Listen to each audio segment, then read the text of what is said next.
I think you must be aggressive. You've got to work up hate for the batsman, not in person, but for the fact that you've got to get him out. You've got to try and outthink the batsman. You've got to try and think what he's thinking, and then outthink him again. If, in fact, you have to scare him out, well, you try that too.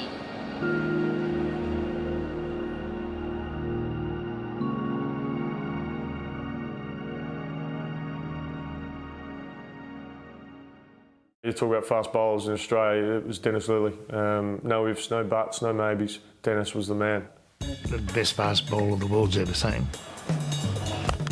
Dennis is brilliant, absolutely brilliant. People say to me, of all the bowlers you play against, who had the best action? Probably Dennis Lillee. Who had the most skill? Probably Dennis Lillee. It was just this burning desire to get the batsman out. You know, his aggression, his use of the crease, his use of the ball. When he was bowling, the whole game lifted. The crowd got involved. The crowd is chanting, Lillee, Lillee.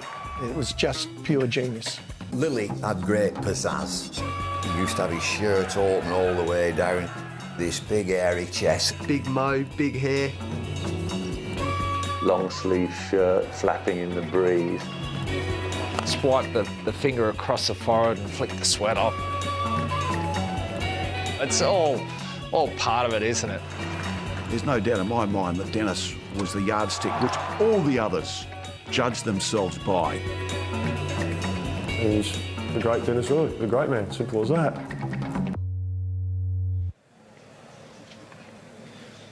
Jenner facing Underwood.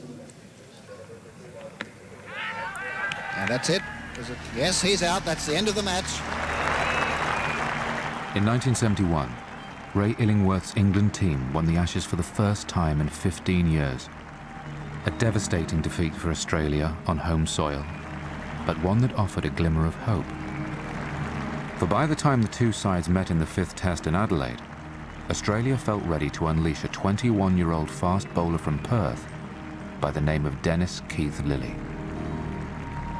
Australia has always placed great stress on fast bowling, dramatic, histrionic, aggressive fast bowling, but you forget just how rare these individuals are. He was getting wickets in the Shield and doing quite well, and I think they might have just been looking for a fast bowler because some of the other bowlers I think were getting just to the end of their careers at that stage. I'd seen him play for Western Australia, and I remember talking to Frank Tyson. And I said to Frank, well, if I was an Australian selector now, I would pick Dennis Lillee straight away.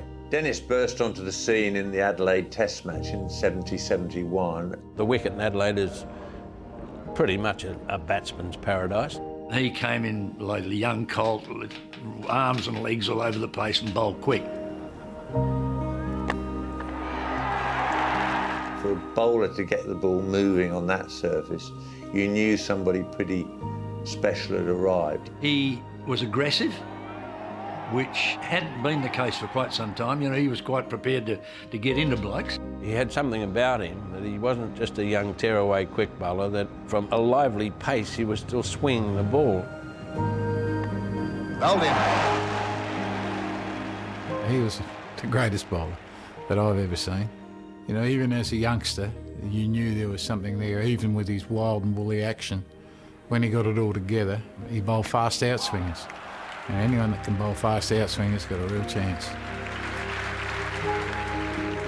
He came in against us at Adelaide and got 5 for straight away and turned out to be a great bowler.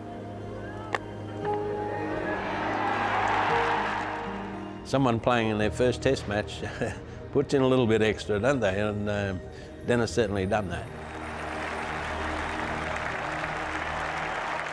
With 5 wickets in his first innings in Test cricket, it was clear that Australia had unearthed a new star. However, few gave Lillee and his young Australian teammates a chance as they attempted to regain the Ashes in England the following year. I can remember being said that we were the most inexperienced Australian side that's ever been to England. We had a lot of players who had played less than 10 tests, and I think 4 players made their debut in that series. I'm far from well equipped in any of the essentials, I think, at the moment. I'm still learning a lot. He may have been raw, but 8 wickets in the first Test proved Lillee was more than just a fleeting talent.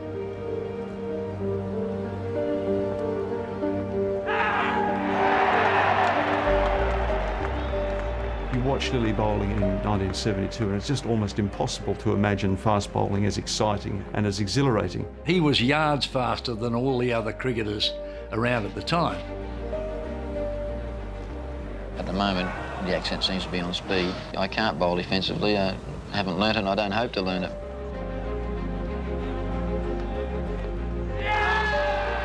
He was very intimidating, and he wasn't frightened to let you know he was there.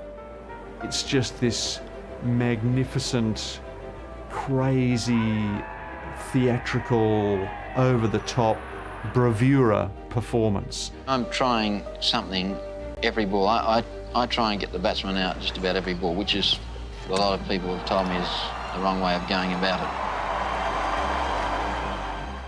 it. He was the dominant player of the series. It was a great performance from a young guy, and it just underlined the fact that, you know, what he was going to become. A further 23 wickets in the series heralded Dennis Lillee as the most hostile fast bowler in the game. It seemed nothing could hold him back. Physically, I'm not really strong, I don't think. Because of his action, which was very loose, he hurt his back very early. The whole of that 1972 tour, he was under treatment, serious treatment. You don't know, I could be finished in a year and no one will ever think of me again. Lillee breaks down very early in his career and spends a season out of the game in 1973-4 and has to rebuild himself from the ground up. This was probably the first fast bowler that had ever broken down with a stress fracture. I was fractured in 4 places and I could do virtually no action resembling of bowling action at all without intense pains flying up and down my back. After they discovered the stress fractures and he had a season off, he spent 1 winter learning how to run. I mean, even the players today, they wouldn't do as much as what Dennis did as far as the running. For fitness, for technique and for mental skills, I used to give the players a mark out of 10. Lillee was the only player I ever gave 10 out of 10 for each of those 3 categories. I started to move into slow bowling and gradually built up. And I bowled very, very slowly, I can assure you. He learned to slow down things and he was very interested in his technique and he refined everything. When he came back from that, he became a better bowler because he worked out different ways of getting people out. He still has all the moves, but he has massively expanded his repertoire. He's hugely increased his guile. He is the master of every mental lure and trick, and he's still the most dramatic fast bowler around. By November 1974, and with England again in town, Lillee was back, and this time he had a new partner in attack, Jeff Thomson. The 74-5 first series without helmets was probably the most terrifying experience that England have ever been through. Lillee had a crippling back injury, and Jeff Thomson was just considered this sort of beach bum who'd been dredged up by Queensland to play a few games. We knew how quick Tomo was, and of course the Poms didn't, because they'd not heard of Tomo, or they'd not taken notice, and they were more concerned about Lillee. As it turned out, they are the most formidable pairing that the Aussies had ever put together. Nasty delivery. Well, that was lethal. When Tomo arrived on the scene, I felt very sorry for a lot of opposition batsmen, I can tell you. Nasty one, he could be out here. And he is. Terrifying. I'm glad I used to field in the covers and I was scared for the Poms in the covers. I think that a lot of them would have rather been somewhere else. Remember, there's no helmets in those days either. And when I look at it now on film, the ball was flying around all over the place. You just wonder, how did we do it without helmets? Helmets, arm guards, chest pads, a bit of a protector, a box, a cricketer's box. Not adequate. Thompson to Lloyd. And hit badly there that time. It was a nasty one. I think it was David Lloyd who just looked at me from the other end as the non-striker and was saying, "Oh, we got our hands full here." It was a nasty delivery. What a combination with Thompson at you all the time. You're thinking he's going to hurt me, this guy, and Lillee going boom, boom, boom, and aggressive with it as well and making you play. He's been caught magnificently. I play the game extremely hard on the field, and I believe that's the only way to play it. I think Lillee at that stage still would have perceived himself and was perceived as the leader of the attack. And is he caught? Yes, great catch, I don't like seeing a